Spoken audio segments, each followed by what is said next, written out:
संयुक्त किसान मोर्चा के आह्वान पर एक बार फिर किसान पैदल मार्च निकाल रहे हैं, ट्रैक्टर ट्राली मार्च के साथ में। कुछ किसान नेता आगे पैदल भी चल रहे हैं, उनसे हम लोग बात कर रहे हैं। आज सबसे पहले राकेश टिकैत यूनियन हनुमानगढ़ के जिलाध्यक्ष रेशम सिंह मानूका हमारे साथ हैं। सर, आज का मार्च ये किस वजह से आप लोग कर रहे हैं? संयुक्त किसान मोर्चा ने आज राष्ट्रीय आह्वान किया हुआ है ट्रैक्टर मार्च को लेकर, क्योंकि आपने देखा होगा कि किसान पिछले 13 महीने 2 साल पहले 13 महीने बॉर्डरों पे किसानों की मांगों को लेकर बैठे रहे और उस समय केंद्र सरकार के साथ कुछ शर्तें लिखित में किसानों की तय हुई थी, लेकिन आज दिन तक अभी तक सरकार ने किसानों की नहीं सुनी है। उसके विरोध में और जो हरियाणा बॉर्डर पे किसानों पे लाठियां चलाई गई, यहाँ तक कि गोली दागकर किसान एक हमारा साथी शहीद किया जा चुका है। इन सब के विरोध में और किसानों की विभिन्न मांगों को लेकर, जैसे अपने बात करें कि एमएसपी जो मिनिमम सपोर्ट प्राइस है, चाहे डब्ल्यूटीओ से जो बाहर निकालने की हमारे देश की जो बात किसान मांग कर रहे हैं, हमारे देश में नहीं और भी बहुत सारे देशों में ये मांग उठ रही है। इन सब मांगों को लेकर जो सरकार द्वारा बार बार किसानों के साथ धोखा किया जा रहा है, उनको भी साथ जोड़ा गया है। चाहे हम उदाहरण के तौर पे राजस्थान की बात करें तो यहाँ बीजेपी पार्टी ने सरकार में आने से पहले वायदा किया था कि 2700 रुपये प्रति क्विंटल किसानों का गेहूं खरीदा जाएगा, लेकिन अब वह पूर्णतः मुकर चुकी है और अभी 125 रुपये बोनस देकर किसानों के साथ धोखा किया जा रहा है। इन मांगों को लेकर आज पूरे देश के अंदर किसानों द्वारा ट्रैक्टर मार्च निकाले जा रहे हैं। उसी क्रम में हनुमानगढ़ के अंदर हनुमानगढ़ टाउन सेंटर पार्क से लेकर ये बक्सिंग चौक तक किसानों द्वारा ट्रैक्टर मार्च निकाला जाएगा। लेकिन 29 तारीख तक किसान आंदोलन को तो एक बार स्थगित कर दिया गया था, तो फिर ये आज आंदोलन क्यों चल रहा है? देखो, किसान आंदोलन स्थगित नहीं चल रहा है, वो सिर्फ और सिर्फ दिल्ली की तरफ जो किसान बढ़ रहे थे वहां रुके हुए हैं कि 29 तारीख तक आगे नहीं बढ़ेंगे। अभी भी किसान वहां बैठे हुए हैं। एक ब्रेक दिया गया है कि जिन किसानों के घर पे जरूरी काम है सिर्फ वो ही अपने घर पे जरूरी काम के लिए जाएं, बाकी वहीं बैठे हुए हैं। हमारे साथ किसान नेता और राष्ट्रीय कांग्रेस के राजस्थान के प्रदेश सचिव हमारे साथ मनीष मक्का सर हैं। सर, ये जो आंदोलन आज चल रहा है और कांग्रेस ने भी विधानसभा राजस्थान के सामने भी प्रदर्शन किया, यूथ विंग ने, और बहुत से प्रदर्शन कर रही है, तो लगातार कांग्रेस इस रूप में अपने आप को कैसे देख रही है? कांग्रेस पार्टी के प्रदेश अध्यक्ष श्री गोविंद सिंह डोटासरा जी का आह्वान है कि कांग्रेस पार्टी के जहां भी कार्यकर्ता हैं, कांग्रेस पार्टी का पूरा समर्थन है इस किसान आंदोलन को। तो जब कांग्रेस इतने लंबे समय तक रही है शासन के अंदर और उसके तहत उन लोगों ने एमएसपी की मांग किसानों की क्यों नहीं पूरी की? प्रयास थे, क्योंकि सेंटर में मोदी की सरकार है, ये एमएसपी का जो है ये मामला सेंटर सरकार का है। कांग्रेस पार्टी तो आप देख रहे हैं कि किस तरीके से किसानों का गुस्सा है और वो एमएसपी की मांग को लेकर लगातार सवाल पूछ रहे हैं। हमारे साथ कुछ और भी युवा किसान हैं। आप लोग इस आंदोलन में आज क्यों आए हैं? जी देखिए, पहले तो मैं ये कहना चाहूँगा कि हक की लड़ाई में निमंत्रण नहीं भेजे जाते। जिनका जमीर जिंदा होता है वे खुद पे खुद चले आते हैं। हनुमानगढ़ की युवा शक्ति आज किसान के साथ कंधे के साथ कंधा मिला करके खड़ी है। जिस प्रकार किसान के ऊपर लाठियां बरसाई जा रही है, सड़कों के ऊपर किले बिछाई जा रही है, सरकार को चेताने का काम किसान कर रहे हैं, लेकिन आज हमारा अन्नदाता अपनी लड़ाई लड़ने के लिए मजबूर है और दिल्ली की सड़कों पर इतनी ठंड में बैठा है। उसकी सिर्फ इतनी मांग है, वो मांग सरकार सुनने को तैयार नहीं है। वार्ता विफल हो रही है, किसानों को दिल्ली जाने से रोका जा रहा है। बाकी वर्ग की अगर वो कर रहे हैं, आंदोलन कर रहे हैं, तो उनको करने दिया जा रहा है, लेकिन किसानों को आंदोलन करने से भी रोका जा रहा है। ये किसान की जो मजबूरी है, उसकी जो दुर्दशा सरकार ने बना करके रखी है, हम उसके एवज में आज ये ट्रैक्टर मार्च निकाल रहे हैं। वो सरकार से मांग कर रहे हैं कि इनकी बात को सुने, इनकी बात का हल निकाले और अन्नदाता को खुशहाल करने का काम करें। मेरा नाम नवीन बकोलिया, छात्र प्रतिनिधि श्री कुशालदास विश्वविद्यालय। नेता रामेश्वर वर्मा जी हमारे साथ मौजूद है। हम जानना चाहेंगे सर, आज ये जो प्रदर्शन आप लोग कर रहे हैं, मुख्य मांगे किसानों की इस बार क्या क्या है? असल मुख्य मांग है किसान की फसल बचाने की और ज़मीन बचाने की, उसका रोज़गार बचाने की। केंद्र सरकार जो है उसने 2 बार वायदा करके, एक बार तो जो है किसानों के आगे जब किसान आंदोलन था 750 किसान शहीद हुए थे, उस वक्त कहा था कि हम एमएसपी देंगे और तमाम फसलों पे देंगे, सारी फसलों की खरीद करेंगे। और अभी मुख्य मांग हमारी ये है कि जो तमाम फसलें हैं उनकी एमएसपी घोषित करो, और वो भी C+20 के हिसाब से, 50 के हिसाब से। यानी C50 का मतलब ये है कि किसान की जितनी लागत है उसका 50% उसको अतिरिक्त दिया जाए। ये हमारी सबसे बड़ी मांग और मुख्य मांग है।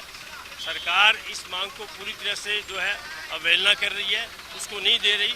कुछ फसलों के उसने दाम घोषित कर दिए हैं पर उसकी खरीद नहीं हो रही। आज हमारे हनुमानगढ़ जिले को लें, गंगानगर जिले को लें तो सरसों अभी 5-7 दिन के बाद फसल आ जाएगी और वो खरीदने की उनकी कोई योजना नहीं है। जो फसल अप्रैल के अंदर आएगी, गेहूं की कह रही है उसकी तैयारियां कर रहे हैं, सरसों की फसल की कोई तैयारी नहीं है। इसलिए मुख्य मांग ये है हमारी कि तमाम फसलें जो है वो सरकारी कीमत पे न्यूनतम समर्थन मूल्य पे खरीदी जाए, उसकी कीमत जो है वो लागत का 50% दे। इसके साथ साथ हमारी है कि हमारी मंडियाँ बचनी चाहिए। मंडियाँ, अब तमाम मंडियों को वो बर्बाद करने पे तुले हुए हैं।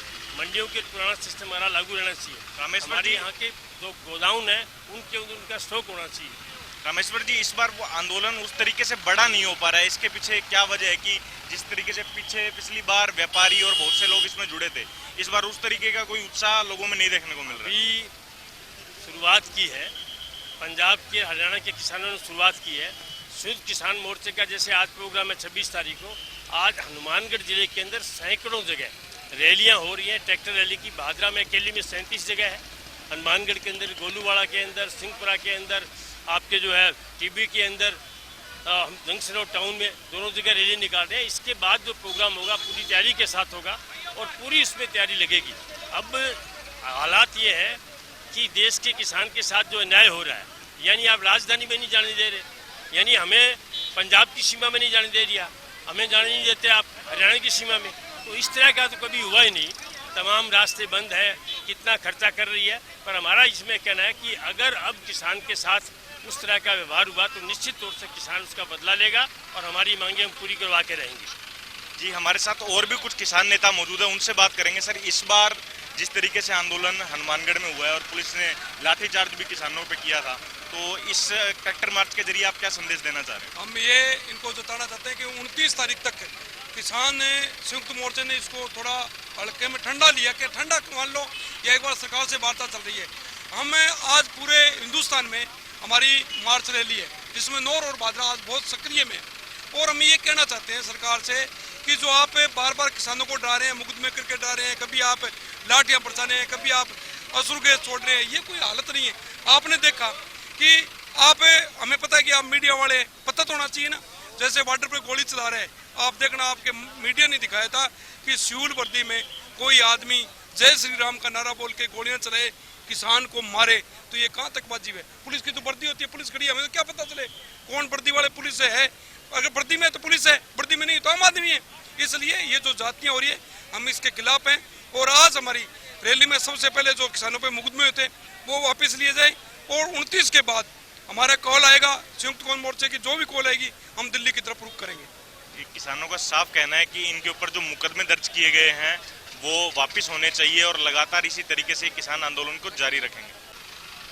हमारे साथ वो युवा किसान नेता मौजूद हैं जिनके सर पर 16 तारीख को हुए प्रदर्शन में पुलिस की तरफ से किए गए लाठीचार्ज में चोट आई थी, और उनके बाद इन किसानों के ऊपर कुछ मुकदमे भी दायर किए गए थे। और इस तरीके से आज जिस तरीके से बड़ी संख्या में युवा जुटे हैं, तो हम इनसे जानते हैं कि ये आंदोलन आगे अब किस रूप में बढ़ेगा।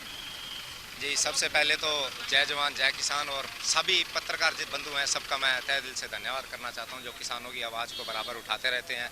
और रही बात आगे की, जो भी हमारे संयुक्त किसान मोर्चा की तरफ से जो भी प्रोग्राम होते रहेंगे, कॉल होता रहेगा, हम करते रहेंगे। हमारा तो यही है कि शांतिपूर्वक तरीके से हमें दिल्ली जाना चाहिए, और दिल्ली हम जाके वहाँ अपना शांतिपूर्वक तरीके से, जैसे पिछले जो आंदोलन था हम शांति तरीके से बैठे थे, उस बार भी हम शांति तरीके से बैठना चाह रहे हैं। पर जो खट्टर सरकार है हरियाणा की, वो हमें आगे आने नहीं दे रही, क्योंकि उनके जो आला कमान बैठे हैं उन्होंने आदेश दे रखा है कि ये दिल्ली किसान, दिल्ली किसी भी हाल में नहीं पहुंचना चाहिए, क्योंकि मोदी सरकार डरी हुई है कि किसान अगर दिल्ली के बॉर्डरों पे आके बैठ गया तो उनको दोबारा हमारी मांगें मांगनी पड़ेंगी। और रही बात किसान आंदोलन की, तो ये आंदोलन अभी अगर हमारी मांगें नहीं मानी जाएगी तो और उग्र होगा। या आने वाले टाइम में जो युवा हैं वो बढ़ चढ़ कर हिस्सा लेंगे और आगे बढ़ते रहेंगे। सदाम भाई, इस आंदोलन की टाइमिंग पर भी सवाल खड़े हो रहे हैं कि ये 2024 के लोकसभा चुनाव सिर पर हैं, और कहीं ये किसी राजनीति से प्रेरित तो नहीं है कि ये बिल्कुल उसी टाइम ये आंदोलन शुरू किया जा रहा है? जी, पहले भी तीन राज्यों में विधानसभा चुनाव थे, तो आपकी जानकारी के हिसाब से बता दूं कि पहले विधानसभा जो चुनाव हुए थे अपने राजस्थान के, उससे पहले भी दिल्ली जाके वार्तालाप हुई थी।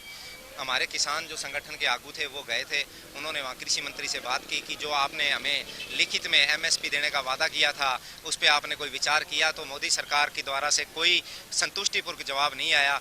तो वो जब मीटिंग थी तो उस मीटिंग में वो चेतावनी दे के आए थे कि आप आने वाले नए साल 2024 में हमारे जो कानून हैं वो लागू कर दीजिए, जो माफ़ी चाहूँगा, जो MSP है उसको लागू कर दीजिए।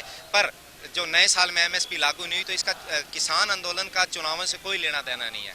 हमारी मांगे पूरी करते हैं, चुनाव तो इनके आगे होने वाले हैं, तो चुनाव तो होते रहेंगे। और ये नहीं है कि किसान चुनाव रद्द करा देंगे, वो तो एक लोकतांत्रिक हिस्सा है, चुनाव तो होते रहेंगे। पर किसानों का और किसान जत्थेबंदियों का और किसान आंदोलन का राजनीति से कोई लेना देना नहीं है। जी हाँ, इनका साफ कहना है कि किसान आंदोलन का राजनीति से कोई लेना देना नहीं है और लगातार युवा इससे जुड़ रहे हैं। आप देख रहे हैं पीछे भी नारेबाजी चल रही है और सरदार भगत सिंह, शहीद आजम भगत सिंह की मूर्ति पर माल्यार्पण किसानों के द्वारा किया जा रहा है। एक तरफ पुलिस ने अपना जाब्ता भी लगा रखा है कि किसी तरीके की अगर हिंसक झड़प या कुछ उग्र तरीके की कुछ परिस्थितियां यहाँ पर बनती है तो उसे निपटा जा सके। और युवा नेता भी हैं, उनसे बातचीत करेंगे कि इस आंदोलन को वो लोग क्यों जुड़ रहे हैं और खेती बचाओ, जमीन बचाओ का ये जो आंदोलन है लगातार पिछले 4-5 साल से देखने को मिल रहा है, युवा इसके अंदर क्यों भागीदारी निभा रहे हैं, इनसे ही जानते हैं। हमारे देश की सरकार, जैसे आपने देखा होगा, समय समय पर किसान के साथ झूठे वादे करती है और उन वादों के अनुसार वोट लेकर दोबारा किसान को भूल जाती है। बार बार किसान को बोला जाता है कि MSP दी जाएगी, कर्ज माफ़ किया जाएगा, और भी किसान की बहुत समस्याएं हैं जो सरकार झूठे वादे करती है पर उनको कभी पूरा नहीं करती। इसलिए अब सभी किसान साथी हम सब एकजुट होकर लगे हैं। जब तक सरकार किसान की मांग नहीं मानेगी तब तक ये आंदोलन निरंतर चलता रहेगा। चाहे सरकार, चाहे कोई भी हो, चाहे मोदी है, चाहे कोई भी है, किसान से जो वादा सरकार करेगी वो वादा पूरा करना पड़ेगा। क्योंकि किसान अब जागरूक हो चुका है, किसान पहले वाला नहीं रहा। किसान को अपने हकों का पता लग चुका है और अपना हक किसान लेकर रहेगा। किसानों का साफ कहना है कि जो भी उन्होंने वादे किए थे, कि किसानों से जिस भी सरकार ने वादे किए हैं वो उन्हें पूरे करने चाहिए और अगर वो पूरा नहीं करती है तो सरकार किसी की भी हो, किसान सड़कों पर जरूर उतरेंगे।